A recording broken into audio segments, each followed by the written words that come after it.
Green Business, le magazine des hommes et des entreprises qui prennent soin de la planète. Nathalie Croiset sur BFM Business. On ne cesse de le répéter, l'augmentation du coût de l'énergie est un moteur de changement. Beaucoup de Français regardent de plus près, mais aussi les entreprises. Et c'est ce dont on va parler avec Éric Sgaroni. Bonjour. Bonjour. Vous êtes le président de ToolLinkU et vous êtes là aussi parce que vous avez créé GreenPrise. On va comprendre de quoi il s'agit parce que finalement l'idée c'est aussi d'optimiser, de surveiller de plus près aussi son électricité parce que je parlais des enjeux énergétiques, du coût de l'énergie de plus en plus élevé et on le sait à quel point les uns et les autres ont envie de regarder ça de près. Vous parlez d'un produit éconologique. C'est la nouvelle démarche et ce dont je parle régulièrement dans Green Business. On allie l'économie et l'écologie. C'est absolument ça. C'est absolument ça. On surfe un petit peu sur un mouvement et on a voulu interpeller un petit peu et donc se servir de ce nouveau terme qui est somme toute à la mode, même s'il existe déjà depuis quelques années. Et c'est effectivement un terme qu'on emploie très régulièrement dans notre communication. Alors qu'est-ce que c'est que cette GreenPrise avec un Z, mais on a bien compris qu'il y avait une question de prise derrière tout ça aussi. Voilà. En fait, GreenPrise, c'est un projet qui est né il y a de cela un petit peu plus d'1 an. J'ai très souvent et très longtemps évolué auprès des entreprises, des collectivités, des établissements scolaires en fournissant du matériel informatique. Et je me suis rendu compte qu'il y avait beaucoup trop de gaspillage d'électricité par des matériels qui restent allumés à des moments où ils ne sont pas utilisés, que ce soit en journée, mais que ce soit également en week-end, durant des périodes de vacances scolaires. Et j'ai voulu amener quelque chose d'un petit peu différent de ce qui existe. Il y a des gens qui vont travailler sur le conseil comportemental. On a voulu amener de la technologie. C'est une sorte d'asservissement, c'est pour pallier à des manquements qui malheureusement existent et trop souvent en entreprise, dans les collectivités. Donc ça peut prendre des formes différentes en fait, oui, ce que absolument. vous proposez à travers GreenPrise. Absolument. Ça va de la prise simple à beaucoup plus, on va dire un peu plus sophistiqué. GreenPrise, en fait, la base de GreenPrise, c'est un module électronique. C'est un module électronique qui va permettre, à l'aide de calendriers, de pouvoir apporter de l'énergie, du courant, aux appareils électriques à des périodes que l'on aura déterminées. Et ne pas en apporter durant des périodes où l'on sait que l'utilisateur n'est pas là, où l'on sait que le matériel n'est pas utilisé, où l'on sait que l'entreprise, la collectivité est fermée. Donc ça, c'est la base de notre raisonnement. Et toute l'électronique, toute la technologie est partie de cette idée-là. Et puis, on est allé beaucoup plus loin face à différentes problématiques, face aussi à la réglementation. On a parlé, vous avez parlé tout à l'heure de la RT 2012. Oui. Et effectivement, GreenPrise s'inscrit complètement dans cette RT 2012, puisque grâce à GreenPrise, on va pouvoir suivre les consommations électriques, le fait de les suivre, de savoir où sont les postes énergivores dans l'entreprise, on va pouvoir de ce fait optimiser et l'optimisation va irrémédiablement amener à l'économie. Amener à l'économie de différents moyens, c'est-à-dire qu'on va pouvoir soit modifier ou tenter de modifier le comportement des gens face à l'usage des matériels, soit modifier l'architecture matérielle de l'entreprise en tout ou partie, soit à l'aide de calendriers de fonctionnement apporter du courant à ces appareils-là. J'imagine que vous faites en sorte, Éric Sgaroni, que ça soit le plus simple possible d'usage pour les entreprises, les collectivités qui vont utiliser GreenPrise. Oui, c'est très simple. C'est, je dirais certes, un petit peu moins ludique que des produits domotiques qui aujourd'hui sont des produits que l'on retrouve sur le marché du grand public.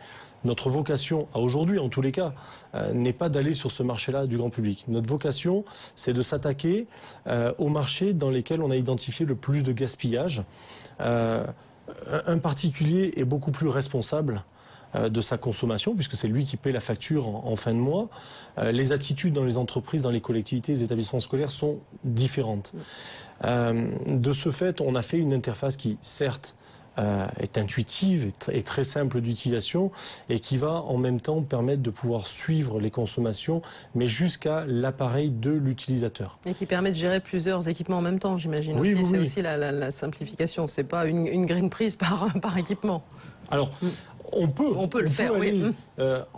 Tout dépend de la granularité sur laquelle on veut se positionner. L'avantage de GreenPreeze aujourd'hui, c'est qu'effectivement, on peut affecter à chaque matériel, de chaque utilisateur, un module GreenPreeze. Et de ce fait, lorsqu'on va suivre et analyser les consommations, on va pouvoir voir quels sont les postes, les matériels, très précisément, qui consomment. Il existe aujourd'hui des produits sur le marché qui font, je dirais, sensiblement la même chose, mais qui regardent de manière beaucoup plus globale que ce que l'on a dans GreenPreeze aujourd'hui. Alors vous dites que ça peut amener à une réduction de 15 à 30% de la facture d'électricité. Ça, c'est des sources un petit peu du côté de l'ADEME. Comment vous avez pu estimer ça? Oui, alors ce sont des sources effectivement que l'on a obtenues du côté de l'ADEME, que l'on a pu voir aussi chez des produits concurrents dans d'autres pays européens. Et puis, on a aussi fait des tests, on a aussi fait des calculs. Pas plus tard que la semaine dernière au Danemark, quand vous constatez qu'une lampe de bureau en fonctionnement consomme 70 watts et que lorsqu'elle est éteinte, non pas par GreenPreeze, mais éteinte par l'interrupteur, elle continue à consommer 30 watts. Vous dites l'utilisateur a bonne conscience d'éteindre sa lampe de bureau le vendredi soir avant de partir en week-end, mais sa lampe de bureau consomme toujours 30 watts. Donc voilà, je pense qu'il y a beaucoup de matériel qui vont continuer à consommer. D'ailleurs, GreenPreeze, et c'est en cela que GreenPreeze est important, GreenPreeze s'attaque aux matériels qui ne sont pas utilisés, mais également aux matériels qui restent en veille. Une veille consomme. Et puis, ce que ne savent pas beaucoup de gens, c'est qu'un matériel branché, simplement électriquement branché, continue à consommer.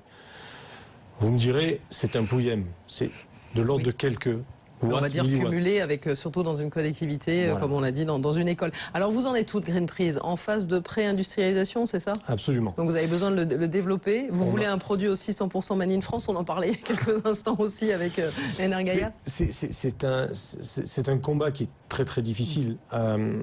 J'ai initié le projet GreenPreeze en mai 2011.